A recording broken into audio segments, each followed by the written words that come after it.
Bueno, entonces vamos a empezar con la parte de la resolución de los casos clínicos. Ahí agarro el láser y empezamos. Entonces vamos al caso número uno. Yo pongo un timer de 1 minuto y 30 por ahí. Y ahí usted puede resolver el caso. ¿Puede ser? Anotarle nomás los diagnósticos presuntivos del tratamiento, que después yo te voy a preguntar. Así que bueno, voy a poner el tiempo y estamos.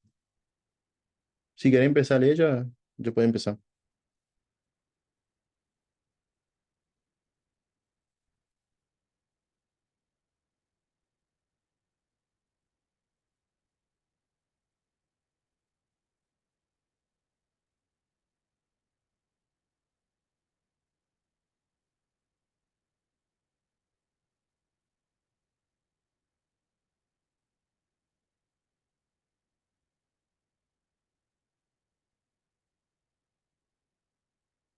¿Ya está?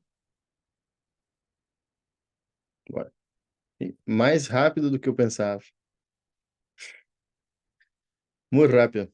Espera. Ahí.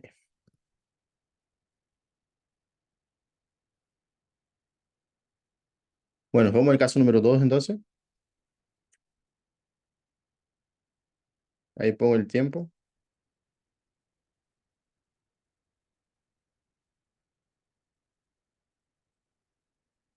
¿Se ve el timer? ¿No? Bueno,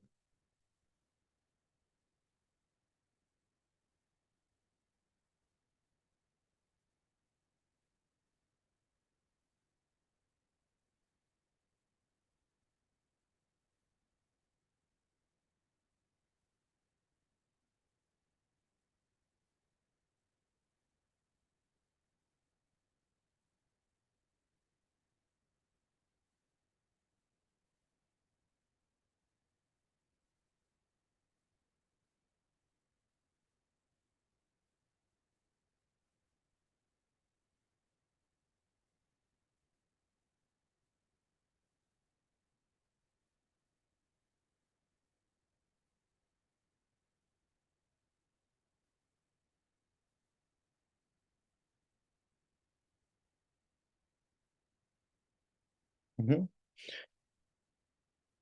Próximo caso, número 3.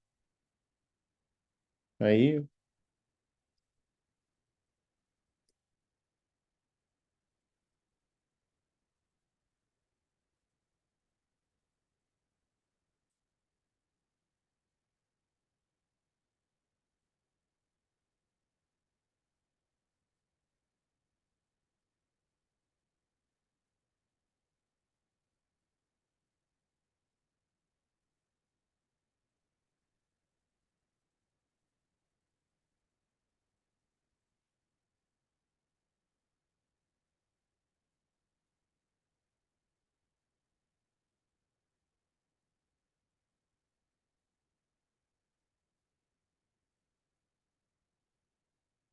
Vamos al próximo. Bien rápido, ¿eh? 30 segundos.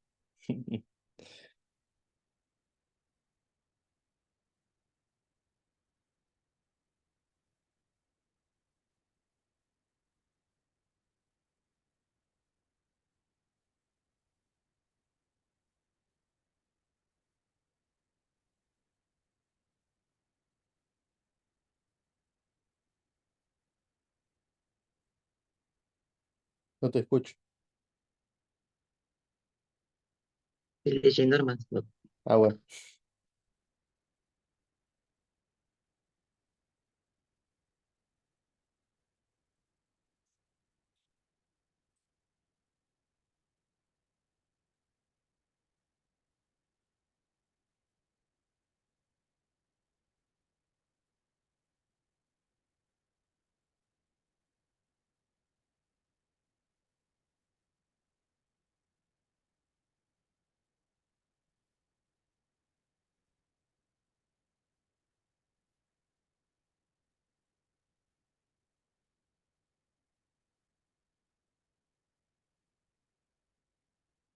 Bueno, pasamos al próximo. Próximo caso. Vamos a hacer lo siguiente. Vamos a ver primero los casos y después pasamos a los electros, ¿puede ser? Ahí así entrenamos primero los casos y después el electro. Bueno, vamos al primer caso entonces. El primer caso era Juan, un hombre de 65 años que tenía antecedentes de hipertensión y diabetes tipo 2. Él vino a la consulta del cardiólogo con síntomas de fatiga, disnea, dificultad para respirar y edema en las extremidades inferiores. Notó un aumento de peso inexplicado en las últimas semanas. Aparte, refiere episodios de tos nocturna y ha experimentado dificultad para dormir acostado. Al examen físico tenía una presión de 160/90, o sea, estaba hipertenso, frecuencia cardíaca normal de 90 latidos por minuto, ingurgitación yugular, edema entre extremidades inferiores hasta las rodillas y auscultación cardíaca tenía un tercer ruido, o sea, galope R1, R2, R3 y auscultación pulmonar tenían crepitantes vivasales. ¿Qué pusiste en el diagnóstico presuntivo? Sí, sí, después yo. Le digo cómo lo pensé, ¿no? Bueno, por los edemas y todo, Ujú, está con una insuficiencia cardíaca mínimo derecha, es decir, si no sé si empezó con no, primero izquierda, después derecha, quizás es una insuficiencia cardíaca global, eso. porque ya tenemos palpitantes, ya fue retrógrado, Ujú, ¿no? Ya pasó al lado sí, derecho y ya lo estamos teniendo manifestaciones tanto yugular como en los miembros. perfecto. El diagnóstico acá sería clínico, una insuficiencia cardíaca Global. global. En realidad, para no ¿Está bien? complicarse, puede poner insuficiencia cardíaca nomás, porque para decir entre derecha e izquierda necesitamos ecodoppler. Obviamente que con esa sintomatología que ya tiene, crepitantes Ujú. vivasales, todo eso, empezó del lado izquierdo, encima tiene hipertensión arterial. Entonces lo que Exacto. pasó fue todo el gimnasio el corazón, hipertrofió el tabique, o sea, el septo interventricular, la cámara cardíaca izquierda y entonces obstruyó también el lado derecho. Así que ya tenemos una insuficiencia cardíaca global. ¿Cuál sería el tratamiento? ¿Qué pensaría en qué? ¿Cómo empezamos con el tratamiento del? Bueno, sí o sí diuréticos, ¿no? Hay que sacar todo ese líquido, tanto a nivel Bueno, pulmonar como en el cuerpo. ujú, Y ECAS para dejar ese remodelado del corazón. perfecto. Y no recuerdo qué más. Sé que beta bloqueantes después de los 7 días del alta. No Eso, y el recuerdo qué beta más en este bloqueante. momento. Son los tres. Ujú, Generalmente lo que ujú, nosotros hacemos es, primeramente, como el paciente es un insuficiente cardíaco, lo que tiene que venir en la cabeza es medidas higiénico-dietéticas. Dejar de fumar, control de la glucemia porque el diabético. Después alimentación, la dieta DASH, que es una dieta baja en kilocalorías, que para bajar de peso, baja en sal y baja en productos hidrogenados. Es una dieta que básicamente sirve para los pacientes hipertensos y con diabetes. Tiene bajo índice glucémico y también bajo sodio. El punto acá es que si nosotros no hacemos medidas higiénico-dietéticas, si no deja de fumar, si no disminuye la sal, nos sirve la medicación, pero nosotros cada rato vamos a tener que ir subiendo la dosis. Así que el secreto acá está, bueno, controlar tu presión con medidas higiénico-dietéticas, porque viste que él está hipertenso en el momento de la consulta. 160/90 no es una presión linda. Lo ideal acá es que sea menos de 130/80. 130/90, perdón. Entonces, lo que nosotros primero empezamos todo en cardio es medidas higiénico-dietéticas y después empezamos con los fármacos. Acá en ese caso, como él ya viene con una hipertensión arterial crónica, ya le ponemos un IECA de onda, de primera. ¿Cuál IECA utilizamos? Lo más utilizado es en el april. Si el paciente tiene un efecto adverso, que es lo más frecuente, que es la tos, le cambiamos a un losartán, que es un ARA-2. Entonces, hasta ahí estamos bien. Después, nosotros tenemos que hacer con que ese paciente tenga un mayor tiempo de diástole. Entonces, lo que vamos a utilizar es el beta bloqueante. Y por último, si el paciente no mejora con ese tratamiento, nosotros le vamos a agregar un diurético. Y ahí sí, dependiendo del caso, vamos a empezar casi siempre con hidroclorotiazida, excepto en pacientes que tienen diabetes o gota. Entonces, en ese paciente no vamos a utilizar. Podemos pasar a un diurético de asa o hasta mismo espironolactona o eplerenona. Entonces, el secreto acá está. Siempre empezamos con IECA, beta bloqueante y después, por último, agregamos un diurético. Pero obviamente eso después de las medidas higiénico-dietéticas. Vos hablaste que tenemos que sacar líquido. Sí, con razón y segurísimo que tenemos que sacar líquido. ¿Cómo se saca el líquido de un paciente insuficiente cardíaco? Tenemos dos formas. La forma rápida o la forma un poquito más lenta. Pero eso no es examen, ¿no? Eso es hospital y vida. En el examen, furosemida. En el examen. O puede aparecer también que vos vas a sacar el edema con espironolactona. Es lo más frecuente que se utilice. Espironolactona, nosotros utilizamos una dosis baja hasta, pero el tema es que el paciente tiene que quedar internado 3 4 días. Entonces, mucho más rápido pone furosemida y después el paciente ingresamos con IECA, ingresamos con beta bloqueante a los 8 días después del alta. Y ahí el paciente sigue siempre un lineal hasta que después de vuelta la medicación o una transgresión dietética, comió un asado ayer, lo que sea, cae, o sea, aumenta mucho su retención hídrica y ahí viene de vuelta con edema agudo de pulmón. En ese caso, nuestro paciente no tiene edema agudo de pulmón, tiene signos y síntomas de la insuficiencia cardíaca nomás. Entonces, no es necesario internarle. Lo que va a ser necesario sí es sacar solo ese líquido, que nosotros vamos a hacer medidas higiénico-dietéticas y empezar con el IECA. Por cuenta de la presión, tenemos que bajar esa presión. Si bajamos la presión junto con algún diurético, por ejemplo, una hidroclorotiazida o una furosemida en ese caso, vía oral, el paciente seguramente a los 3 días ya va a estar mejor. Entonces sacamos la furosemida, esperamos hasta el octavo y ahí le empezamos con el beta bloqueante. Es un jueguito que hay que hacer en la clínica porque muchas de las veces el paciente viene con el síntoma, nosotros pensamos, tiene edema del pulmón, pero en realidad no. Está empezando a retener líquido en el pulmón, sí, pero no tiene edema del pulmón. La clínica es distinta, el paciente ya llega saturando bajo, todo eso. Entonces, el Entonces, diagnóstico, sí, como decía, dificultad para dormir de costado, yo ya pensé que había más líquido, ¿no? sí, sí, sí, sí. Pero eso sería el síntoma así como cardinal de la insuficiencia cardíaca, que aumenta las almohadas a la noche para dormir, va aumentando. Entonces, sí, tiene bastante líquido, pero nosotros sí, bajamos la presión y esperamos, el paciente seguramente o sea, ni necesitamos a veces hacer diurético para que el paciente empiece a eliminar ese líquido. Solo con la bajada de presión, él deja de retener ya el agua, empieza a circular y ahí, obvio, tarda un poquito más. Es mucho más rápido, da furosemia y listo. Pero en ese caso, como no está en una emergencia hipertensiva, una crisis hipertensiva, no es necesario internar. Sí, acá quería llegar. Si el paciente tuviera 180, 190, 100, ponele, ahí sí, se interna el paciente.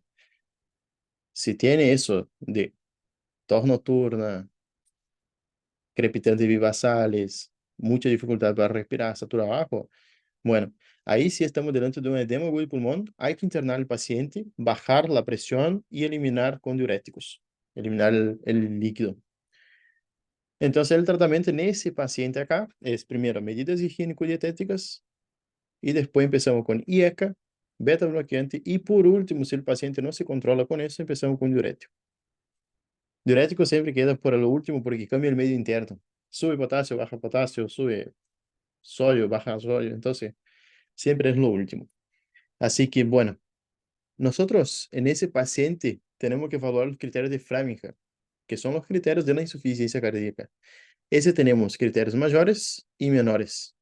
Los criterios mayores son edema agudo del pulmón, estertores crepitantes, disnea paroxística nocturna, ingurgitación jugular, reflujo hepatojugular y presión venosa central mayor de 16 milímetros de mercurio, centímetros de agua, perdón.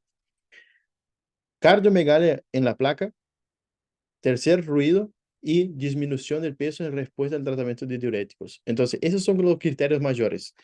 Y los menores serían disnea de esfuerzo, tos nocturna, edema maleolar bilateral, hepatomegalia, derrame pleural, taquicardia y capacidad vital menos de un tercio del predicho.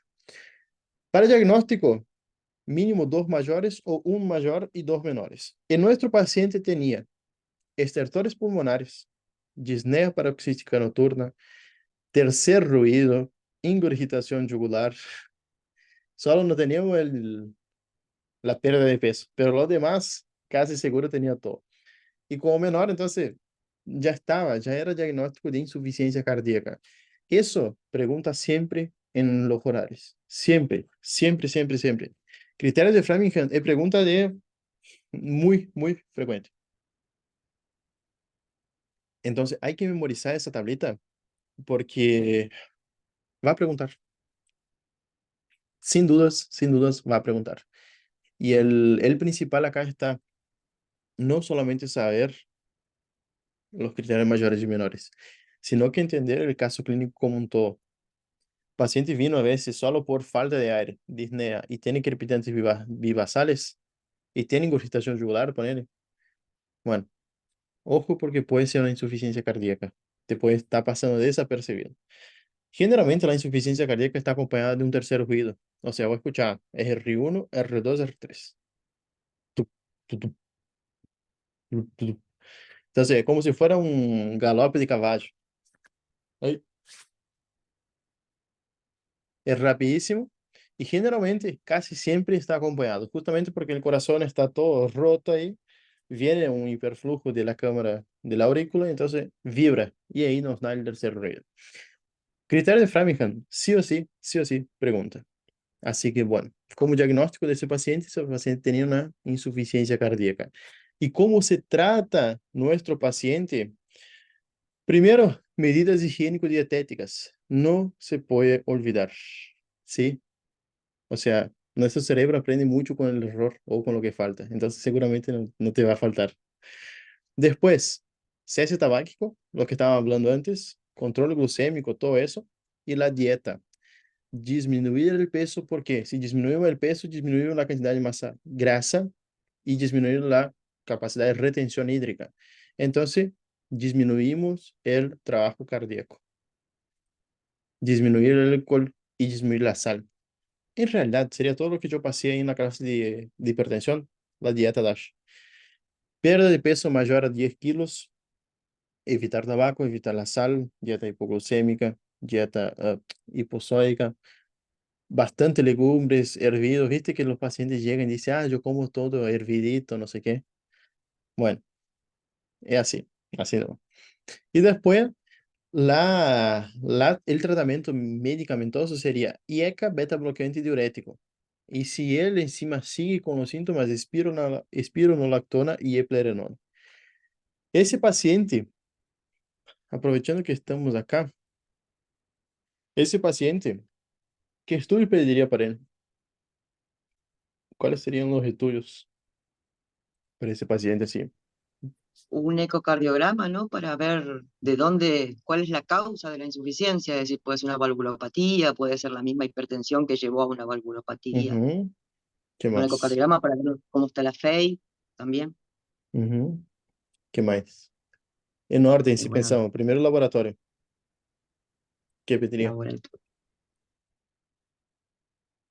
Bueno, lo La- básico, hemograma completo, hepatograma para ver cómo está el Ujú. hepatograma, Urea, ionograma, creatinina, ionograma, urea, ionograma, glucemia, porque hablamos per- que el diabético, diabético, perfil lipídico para ver también, perfil lipídico. ¿no? Ujú. Y nosotros podemos pedir orina, Orina completa. sí, orina completa, porque ahí ven si tiene, orina con albuminuria, porque ahí vemos la lesión renal de la insuficiencia cardíaca, de la hipertensión, perdón. Después, podemos pedir una placa, perdón, después de, primero electrocardiograma, electro, después laboratorio, después una placa, después un ecocardio. En la placa nosotros lo que vamos a ver es generalmente insuficiencia cardíaca, un corazón, una carne megálica. Podemos ver el aumento de la aurícula, ventrículo derecho, izquierdo, sí podemos ver, pero cardiomegalia es lo más, así, lo que más llama la atención. Y encima, es uno de los criterios mayores de Framingham, sí, cardiomegalia. Después de ecocardiograma, nosotros ahí sí podemos pedir estudios más enfocados en la lesión, o sea, en afectaciones arteriales. Por ejemplo, podemos pedir un ecoestrés, que le ponemos al paciente ahí, caminar un ratito en la estera, en la cinta, que ustedes llaman acá, en la Sí, cinta. o la ergometría, ¿no? En la Eso, bici, la creo. ergometría. La ergometría. Después se puede pedir también estudios, un cateterismo cardíaco, si sospechamos que tiene una angina crónica. Entonces, los estudios vamos a definiendo de acuerdo a nuestro paciente. Nos vamos a pedir todo, pero siempre tenga presente que tienen que ser en orden. Primero, electrocardiograma, después, laboratorio, placa, ecocardio. Y ahí vamos yendo hasta lo más profundo dos mares. Entonces, en resumen, el tratamiento de la insuficiencia cardíaca con fracción de eyección conservada es solamente sintomático. Nosotros ya vemos. Generalmente tenemos que disminuir la precarga porque la precarga hace con que el mecanismo de Frank-Starling disminuya o sea, si nosotros disminuimos la precarga, disminuimos la contractilidad. Por eso que, hola, ¿Le Ulises, escucho, doctora? ahí ¿Le está. escucho, le escucho? Por eso que nosotros lo que vamos a hacer primero es medidas higiénico-dietéticas y ECA o ARA2. Lo que siempre vamos a ver es que los pacientes pasados los 50 años todos toman enalapril o enalapril o losartán, sí o sí, siempre. Entonces lo de elección acá es enalapril o losartán. En el choice seguramente va a preguntar, bueno, paciente de 2 años de edad, ¿qué le das? Enalapril o losartán o lo que sea. Entonces siempre va directo a ARA2, o sea, y ECA o ARA2, porque no va a estar mal. Y si el paciente tiene arritmias beta bloqueantes, taquiarritmias fundamentalmente. Entonces, en resumen, el tratamiento de la insuficiencia cardíaca conservada es medidas higiénico-dietéticas y ECA, si no mejora, agregamos beta bloqueantes y si no mejora, diuréticos. Volvemos a nuestro resumencito acá de la insuficiencia cardíaca crónica. Y ECA, beta bloqueante y diurético. Si no mejora, espironolactona. Es el tratamiento de la insuficiencia cardíaca. No hay que dar mucha vuelta. Nosotros solamente vamos a tener que ingresar en la cabeza, poner en la cabeza que si el paciente, por ejemplo, tiene diabetes, nosotros no vamos a utilizar hidroclorotiazida. Si el paciente tiene, no sé, hipopotasemia, no vamos a le dar una furosemida. Entonces, si tiene gota, tampoco podemos dar hidroclorotiazida. Son, de acuerdo a cada paciente, vamos a eligiendo la medicación. Otra cosa también que se puede utilizar acá son los bloqueantes de los canales de calcio. Viste que la hipertensión generalmente utilizamos ese. Bueno, lo que pasa es que los bloqueantes de los canales de calcio, cuando utilizas crónicamente, le genera edema maleolar bilateral. Entonces, ese es un efecto adverso que tenemos que tener presente para no pensar que está descompensando la insuficiencia cardíaca de vuelta. Y bueno, es básicamente eso, la insuficiencia cardíaca conservada, de fe conservada. Te pregunto, ¿quedó alguna duda respecto de insuficiencia cardíaca? El diagnóstico no es raro, es Framingham y después los estudios básicos. A partir de eso, vamos siempre, ¿cuál fármaco le vamos a dar? IECA, enalapril, todos toman enalapril o losartán, todos. No hay un viejito que yo conozca que tiene hipertensión que no tome IECA, todos. Después, ¿qué combinación es frecuente encontrar? Uh, losartán más carvedilol, losartán más atenolol. Entonces siempre va a ver que los viejitos que ya están más power ahí con su presión, con su insuficiencia cardíaca, siempre va a estar asociado a un beta bloqueante. El beta bloqueante aumenta el tiempo de diástole, justamente porque la insuficiencia cardíaca la generó una alteración de la fracción de eyección, bla, bla, bla, todo.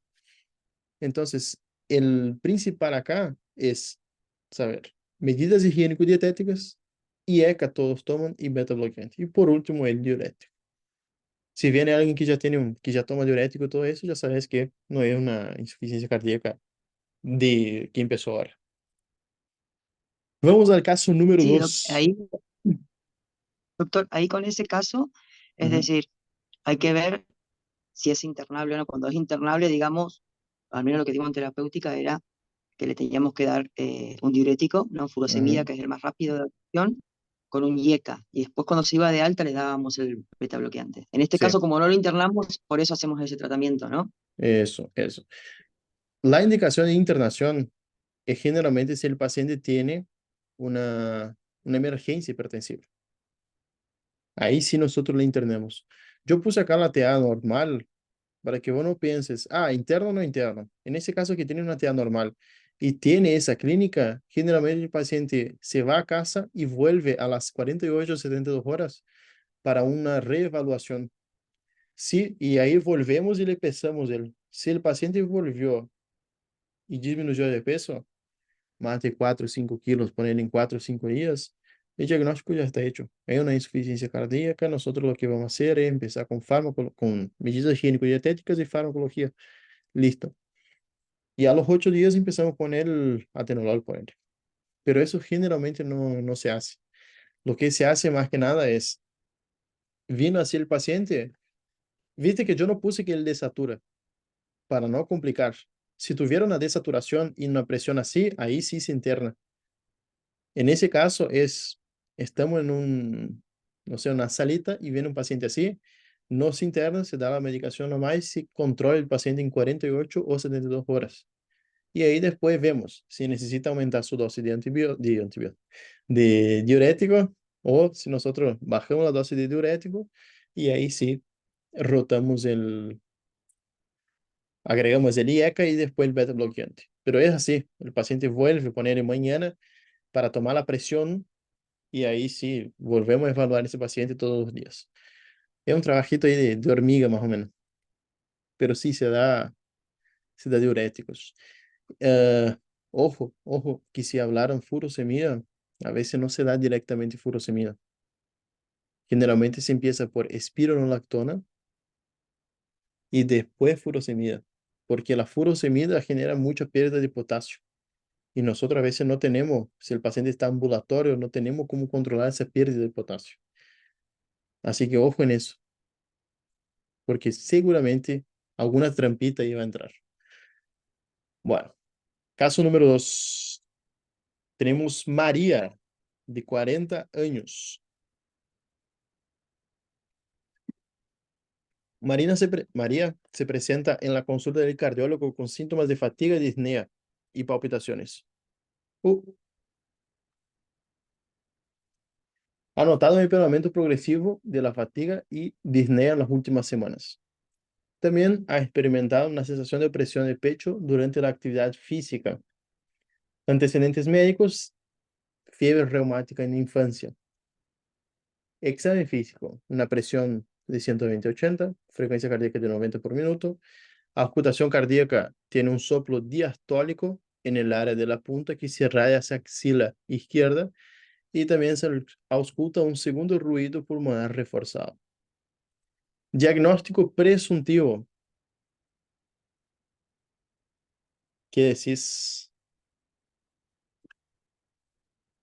Una valvulopatía mitral. Una valvulopatía mitral. Es lo más probable. Porque se irradia encima abajo. No, Sí, no quiero decir cuál, porque todavía no lo repasé bien, pero ya le... bueno. Si tiene, por ejemplo, una fiebre reumática, te hago la pregunta, crónica.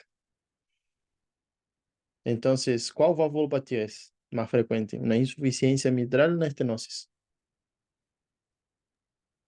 Es una estenosis mitral, ¿no? Puede ser, pero mira, Puede ser. Porque es, a ver, diastólico. Espera que no anoté ese dato del diastólico. soplo diastólico en la punta del corazón, en el ápex cardíaco, que se raya hacia axila izquierda.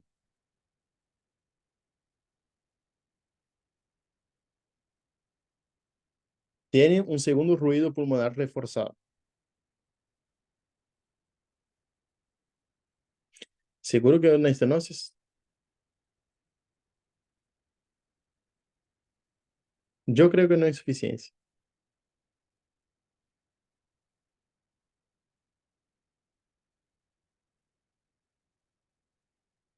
Que es insuficiencia o estenosis. O sea que no cierra bien. O sea, estoy pensando en lo que está pasando en ese momento. Ujú, Vos tenés razón. Vos tenés razón. Mira, vamos a pensar. La paciente vino por palpitaciones, mm. disnea y fatiga. Entonces, tiene la estenosis mitral es palpitante, hemoptizante, disneizante y hemoptizante. Ahí yo quería llegar. Si vos mirar solamente para acá abajo y no te recordar que una estenosis mitral te da un ruido, un soplo diastólico, ahí sí te complica la vida.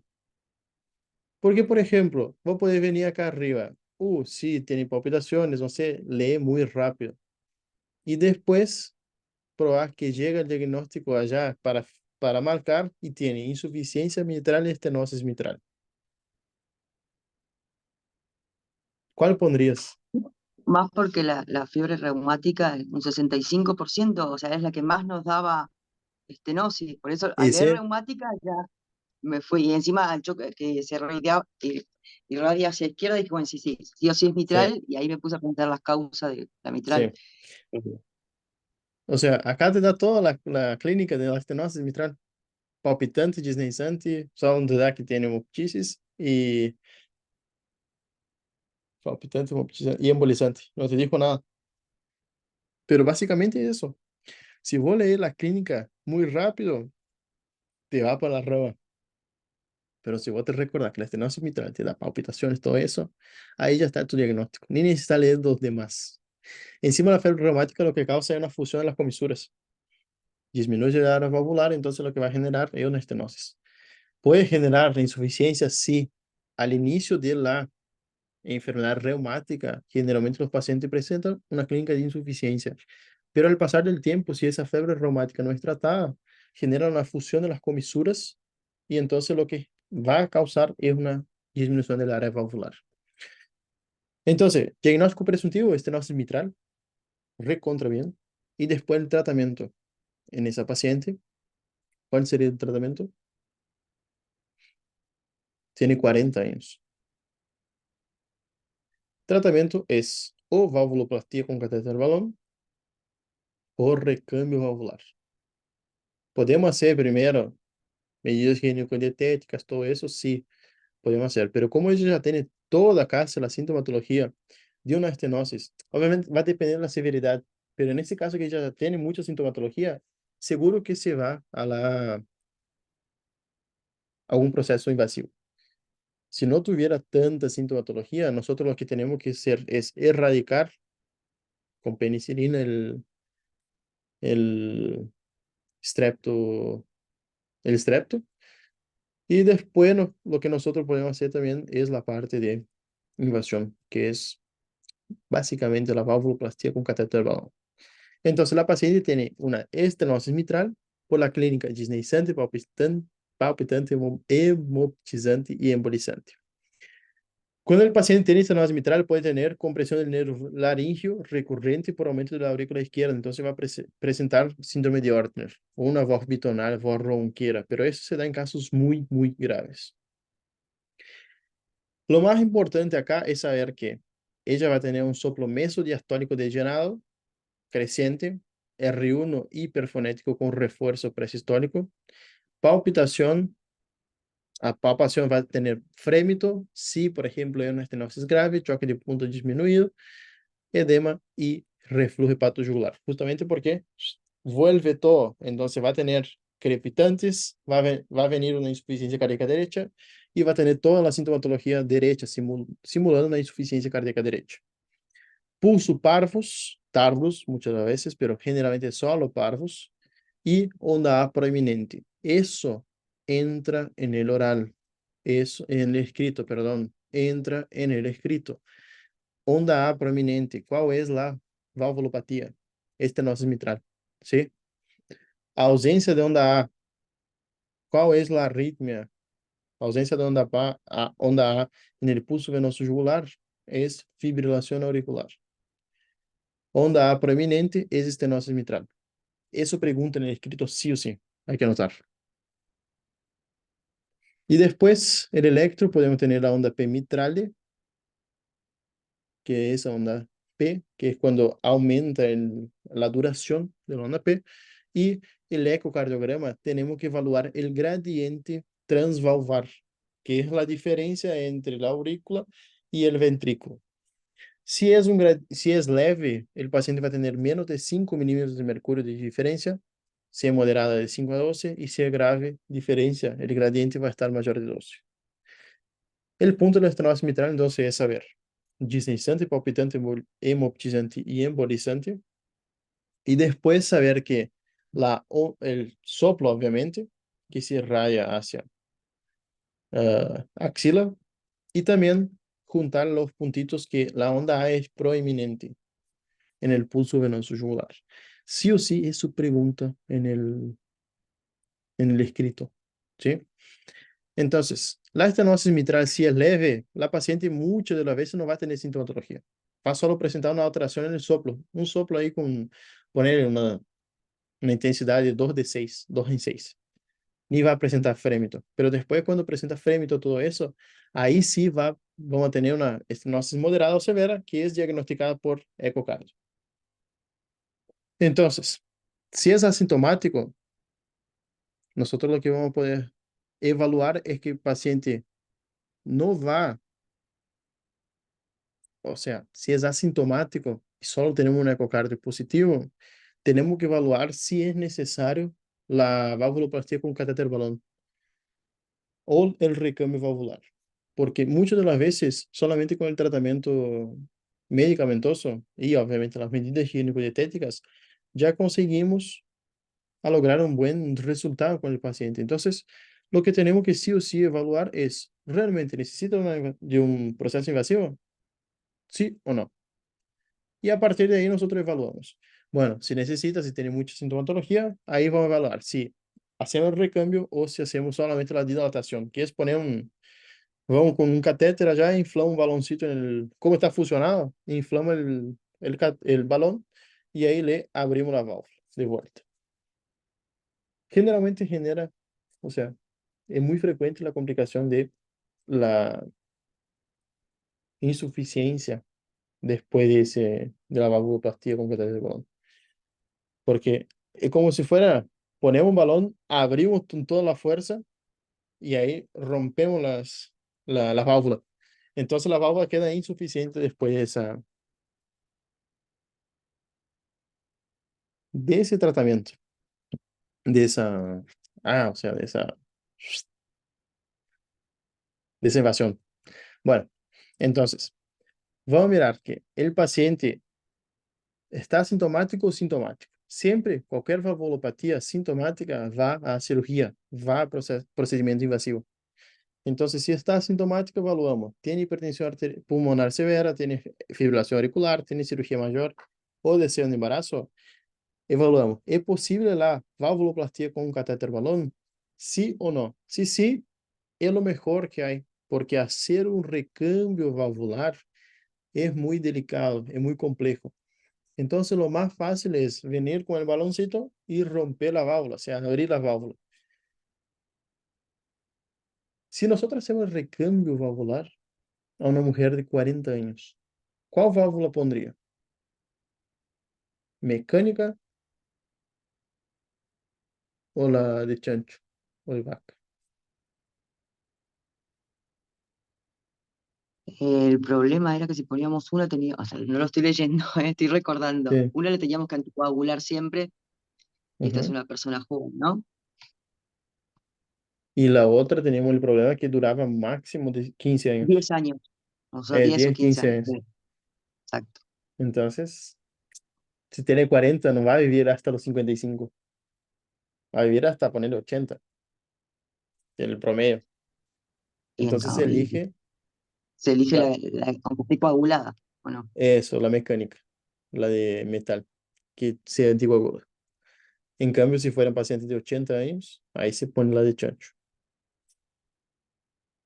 ¿Sí? Entonces, esto no hace mitral. Saber los puntos principales, cualquier valvulopatía que está asintomático, la mayoría, no todas, pero cualquier una, va a cirugía, o sea, va a procedimiento invasivo. Si no, nosotros a veces, si es por ejemplo, una estenosis mitral leve y no está, no tiene síntomas, es solamente con medidas higiénico-dietéticas y el tratamiento farmacológico ya está. En cambio, acá, moderada, severa, con sintomatología, siempre va a algún procedimiento invasivo. Siempre, siempre. Yo me recuerdo que cuando rendí Clínica 2 tenía un caso de una estenosis, estenosis aórtica y te daba justo el paciente así con toda la sintomatología, disnea, angor y síncope, y tenía que sí o sí decir si iba a cirugía o no. En ese caso, cualquier valvulopatía, recordar, siempre va a un procedimiento invasivo, siempre, siempre. Así no te vas a equivocar en el escrito, que es lo que generalmente no complica. Después el caso número 3. Era Pedro, un hombre de 60 años. Él tenía síntomas de fatiga, disnea y mareos. Notó un empeoramiento progresivo de la fatiga y disnea en los últimos meses. Aparte, experimentó episodios de mareo al realizar esfuerzo físico.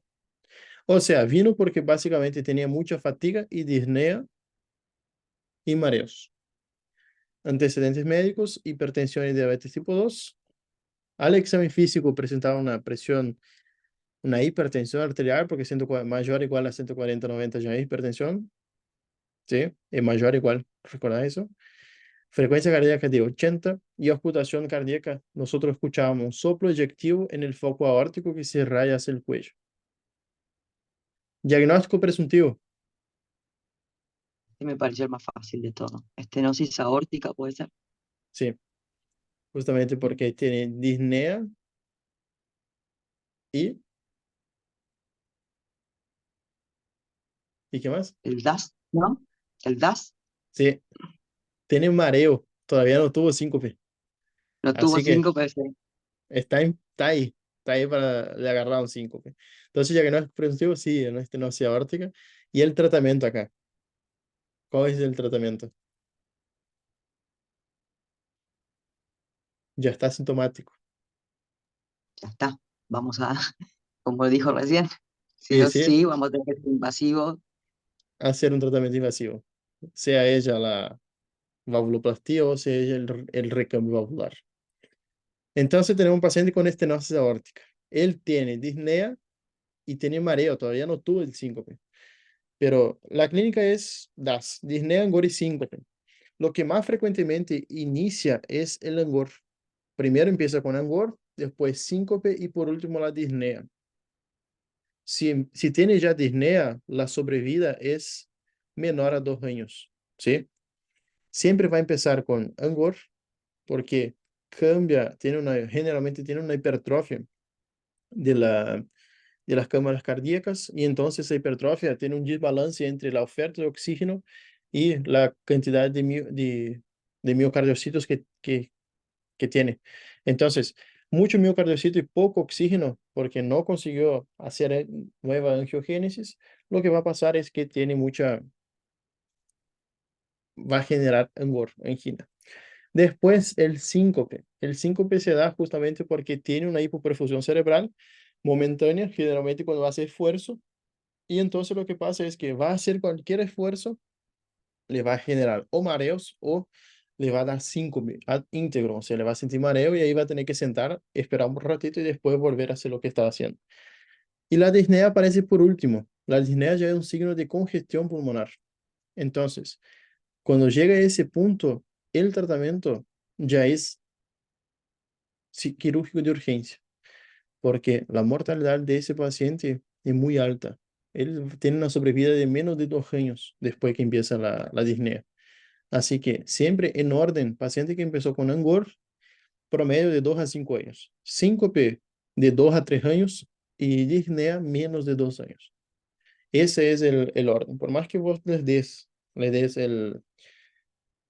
la pastilla, la medida higiénico-dietéticas, el paciente no va a mejorar, porque la estenosis ya es tan severa que no va a servir todo el tratamiento farmacológico y médico. Así que la indicación acá es invasión. ¿Cómo se hace el diagnóstico? Laboratorio, podemos pedir colágenopatías, pero eso no pregunta, si no pregunta.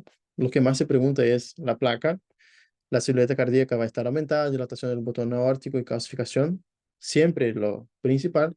El electro va a tener hipertrofia del ventrículo izquierdo, que ahí se ve con índice Sokolov-Lyon, y el ecocardio nosotros vamos a tener que evaluar principalmente el gradiente y el área valvular.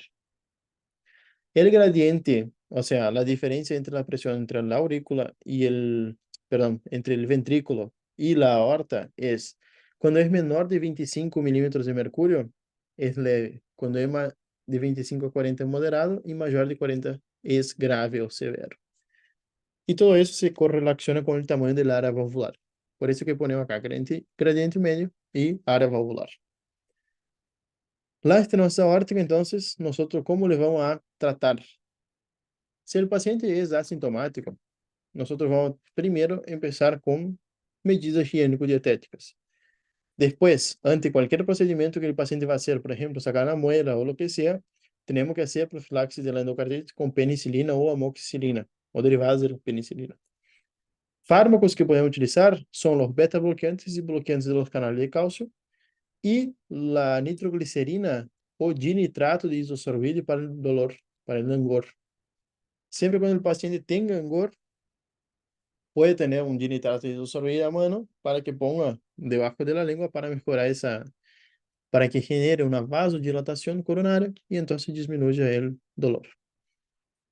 Cirugía.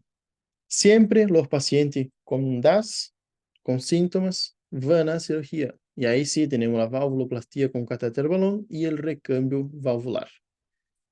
Bueno, en ese caso de ese paciente que tiene 60 años, ¿cuál válvula elegirías?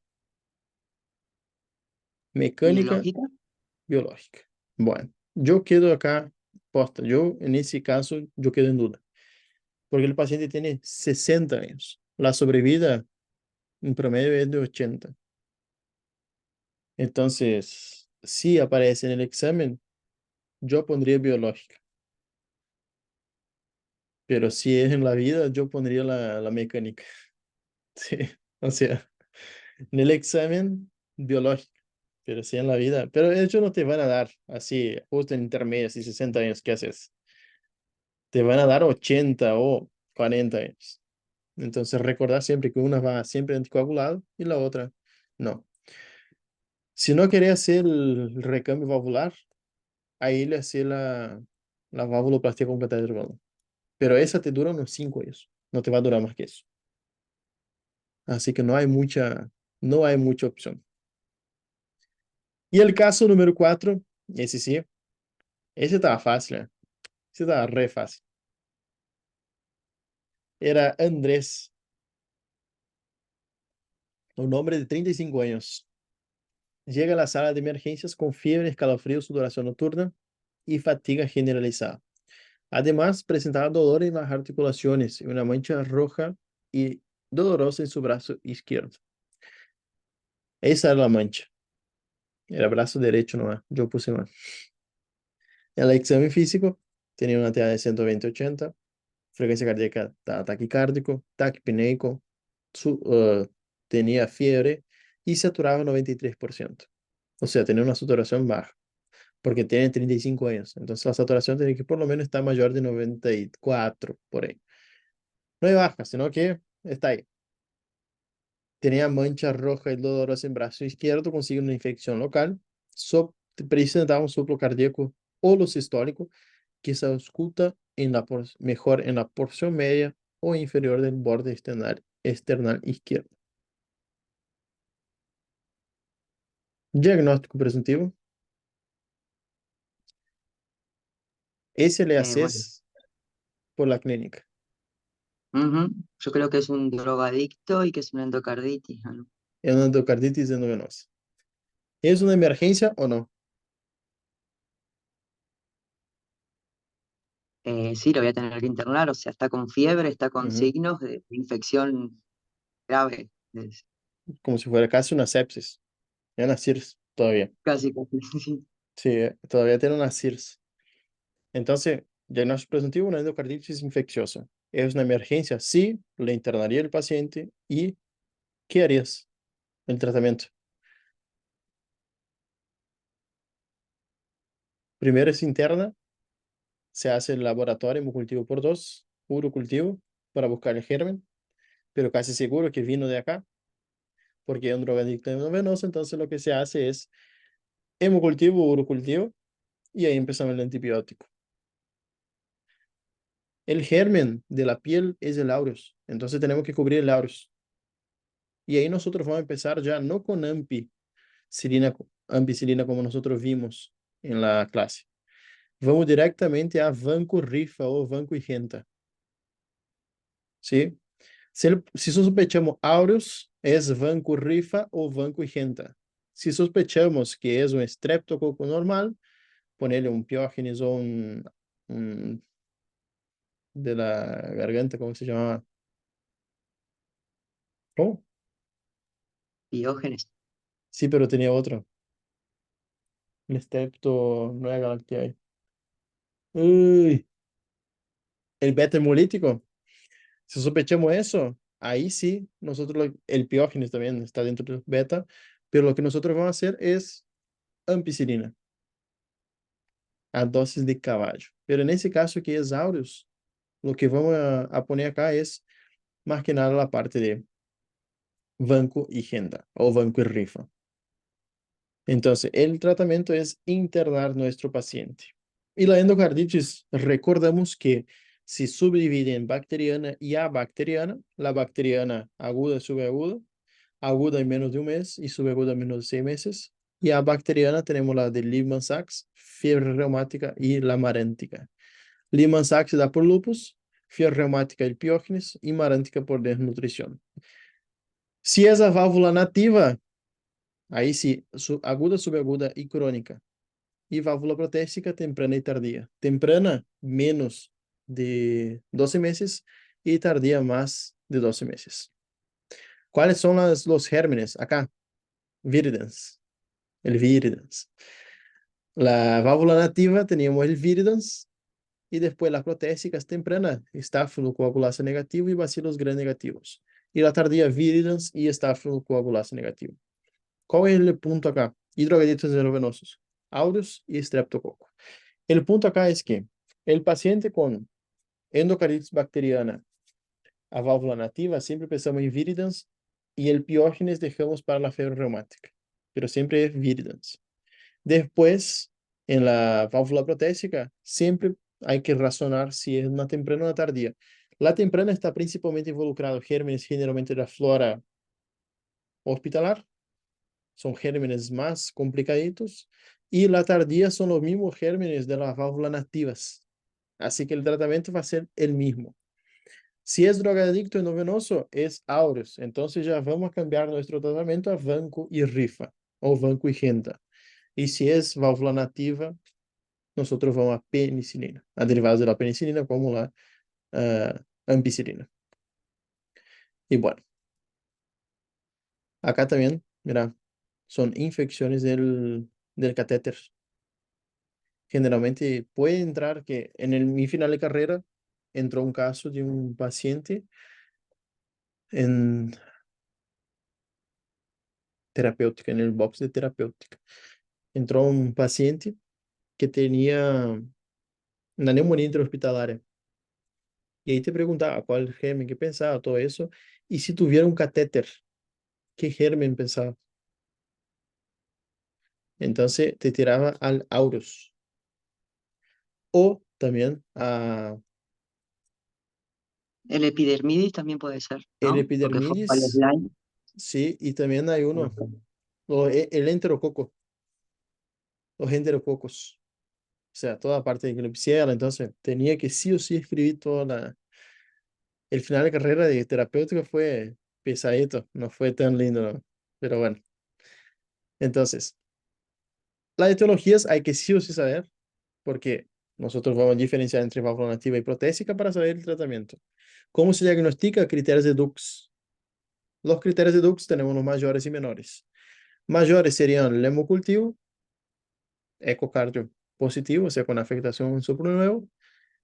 Y los menores serían la predisposición cardíaca, drogadictos endovenoso, fiebre, fenómenos vasculares, inmunes, evidencia microbiológica, o sea, hemocultivo positivo, y criterio ecocardiográfico menor eliminado, o sea, el paciente no tiene alteración. Entonces, eso sería un menor. Para diagnóstico necesitamos dos mayores positivos o un mayor y tres menores, o cinco menores. Lo más importante está acá, lo que siempre se pregunta. Bueno, ¿qué hay que saber todo eso? Ampisuva, ampisuva, ¿sí? Ampisuva, dosis de caballo, 12 gramos por día en 4 dosis. Pero más que nada, sepa, Ampisurba, 12 gramos día por 4 a 6 semanas. Después, si rotamos a vía oral, amoxiclavulánico con genta, ¿sí?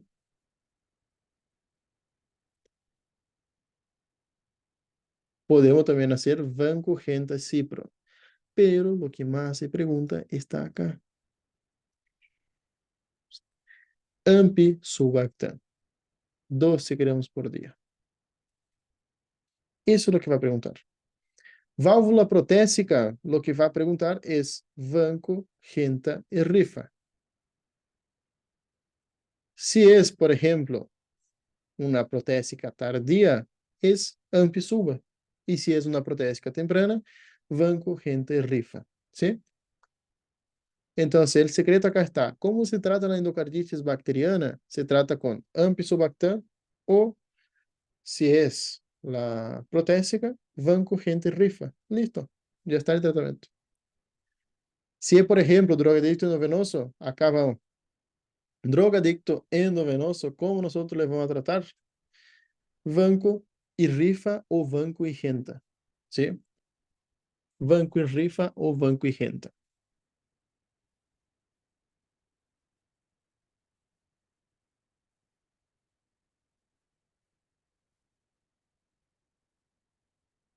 Acá está lo que te dije. Si es drogadicto endovenoso, acá dice alérgico en beta-lactámicos, no sé qué.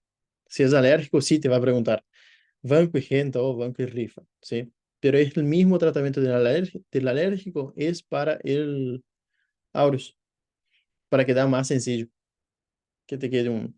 El tratamiento no es difícil. O es Ampisuba, o es Vanco y Rifa, Vanco y Genta, o es Vanco, Genta y Rifa. Y ya está todo el tratamiento de la endocarditis. ¿Es difícil? No, es solo más simplificado. Si es alérgico, entonces Vanco y Genta o Vanco y Rifa. No es, no es nada así pesado. Miramos esa tablita acá y, no, no, pero es más, es sencillo, es solo eso que hay que saber. No hay mucha cosa. Entonces, bueno, vamos a electro ahora, rapidito. Electro número uno, ¿qué tiene?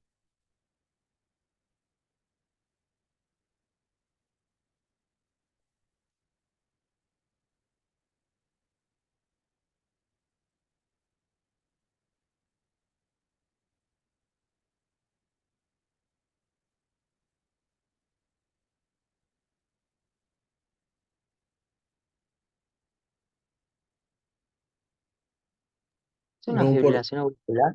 muy bien, excelente. Fibrilación auricular, ¿sí? Porque tiene un ritmo irregular, o sea, mira, ¿dónde cae la R? Tú, tú, tú, tú. Entonces, ritmo irregular, no tiene onda P, eso confunde con la P, pero es la aurícula que está fibrilada. ¿Y qué más? ¿Qué faltaría? Ritmo irregular, ausencia de onda P. En realidad no falta nada, ya está el diagnóstico. Fibrilación auricular, no falta. Sí, Bueno, yo busqué, primero para empezar, busqué la onda P en D2, D3 y ABF ajá, y yo esto sin duda, ¿no? Y después la sí, distancia entre los QRS ya está, o sea, no hay mucho más para... no, mira eso y ya, ya está. Después, esa, ¿qué ritmo es? ¿Esa golpeaste también el ojo ya? Ese ya está, ese ritmo de paro, ¿no? Se nos pone Sí. siempre, ¿no? Ahí está muerto el paciente, nos dice el doctor Vera. Ya, Bueno, hay que cardiovertir. entonces, ¿qué es? Una ventricular, una taquicardia ventricular. Eso, excelente. QRS ancho, ausencia de onda P y ritmo rapidísimo, o sea, más de 250 tiene el ritmo. O sea, está en una taquicardia ventricular. Ese electro, ¿qué es? También es una taquicardia ventricular polimórfica, ¿no? Los points, ¿no es? Point, no me sale el nombre Bueno, ahora. Bueno, dorsales de points. esa, ¿no? Puede ser. Puede ser, pero ¿qué puede ser más? A ver, una También taquicardia, ventricular. eh, una fibrilación ventricular, perdón, Ahí perdón. mejor, ahí mejor. Me gusta más. Es una fibrilación ventricular, ¿sí? Esa sí o sí, sí, es una gruesa encima. Esa sí o sí es cardioversión. Entonces, ni esperar ni hacer RCP. Cardiovertir directamente. Que si tuviéramos la onda fina, ahí sí tenemos que hacer RCP, no sé qué, esperar. Y después hasta que venga la onda gruesa para recién cardiovertir. Entonces, la diferencia es que esa es una TV sostenida, ritmo de paro, se cardioverte eléctricamente y acá también se cardioverte. Es una fibrilación ventricular. Y el último electro, que es, ese también está re fácil.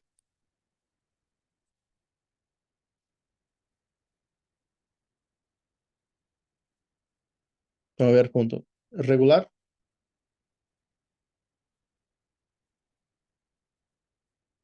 tiene una P, Sí,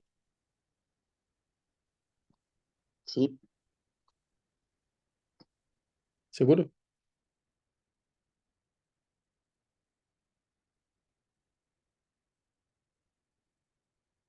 seguro que tiene una P. No tiene onda P. Eso es onda T. Eso es la onda T. Onda T, onda T. Mira, ritmo regular, sí. ¿Tiene onda P? No, no tiene onda P. Frecuencia cardíaca de 300, 180 más o menos. Puede ser una arritmia que tiene mecanismos de reentrada que da generalmente a las embarazadas. Embarazada, estrés.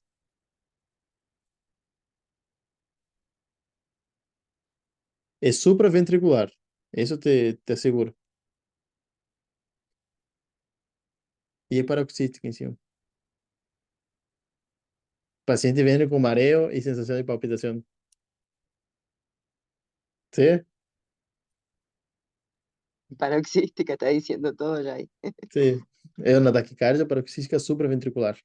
Ritmo regular é uma taquicardia, obviamente, mais de 150 latidos por minuto, ausência de onda P e tem esse traçado específico que vos al mirar, prestar atención acá porque yo descubrí eso después de años estudiando. Vou mirar acá, la pucha, tiene un infra, la pucha, tiene un infra, ¿entendés? La pucha, tiene un infra, ¿viste que tiene un infra ST acá? Es característico de la taquicardia paroxística supraventricular. Tiene infra en las precordiales. ¿Sí? Eso nadie te explica. Ritmo regular, eso a mí, por ejemplo, me cayó un paciente en la guardia. Y es lo que pasó, la pucha, está infartada, no sé qué. Yo dije, no, no puede ser. Mira, eso parece un ataque paroxístico supraventricular, no puede ser, no puede ser. Y ahí me puse a repasar y sí, sí, parece te da el infra, pero no es un infra. Es porque el mecanismo de reentrada genera eso. Es como si fuera un artificio de técnica. Entonces, a mí me pasó que me confundía con infra. Y yo no puede ser que tenga un infra en todas. O va a ser acá o va a ser ahí. Y ahí busqué, está, pucha, no, puede ser que está infartado, no tiene dolor de pecho, solo tiene una palpitación acá en el cuello. Y ahí sí, el diagnóstico fue, no era así igual el electro, pero era más o menos parecido. Y te daba la impresión que, no sé, pensaba cualquier cosa menos un ataque paroxístico, ¿viste? Porque el paciente no tenía edad, o sea, no sé, y tiraba más para el otro lado. Y bueno, puede ser que aparezca un infra junto con la taquicardia paroxística supraventricular. Se da por mecanismo de reentrada. Tratamiento de esa no es cardiovertir directamente. Primero se hace maniobras, Ablación, no, primero se hace maniobras vagales porque el paciente está descompensado. Después ahí, sí, si no funciona la maniobra vagal, vamos a adenosina. Si no tenemos adenosina, amiodarona. Si no tenemos amiodarona, cardioversión eléctrica sincronizada. Y después, sí, ablación con radiofrecuencia, porque es una reentrada ectópica. Entonces, sí o sí va a tener que hacer la ablación, por último. Y listo, estamos. Entonces, la primera es una fibrilación, la segunda una TV, FV y taquicardia paroxística supraventricular.